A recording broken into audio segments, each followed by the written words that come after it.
اللہ کی محبت، اللہ کا قرب، اللہ کی رضا، اللہ کی مہربانیاں چاہتے ہو تو یہ 3 رکاوٹیں دور کر لو۔ اللہ کی محبت، عطا، رضا، مہربانیاں سب تم حاصل کر لو گے۔ نمبر 1، طبیعت کا نیک اور بھلے کام کی طرف مائل نہ ہونا۔ ہر کسی کو پتہ ہے نماز نیکی ہے، جھوٹ برائی ہے، لیکن طبیعت نہیں مانتی، طبیعت نیکی کی طرف مائل ہی نہیں ہوتی۔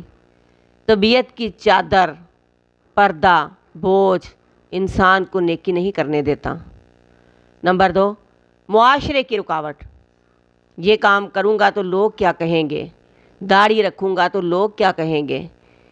جس نے رب کی رضا سے زیادہ لوگوں کی پسند، رائے، مرضی کو اہمیت دی، وہ اللہ کی رضا حاصل کر ہی نہیں سکتا۔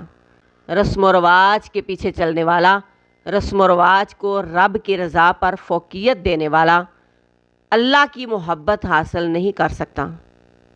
نمبر 3، غلط سمجھ بوجھ، غلط سوچ۔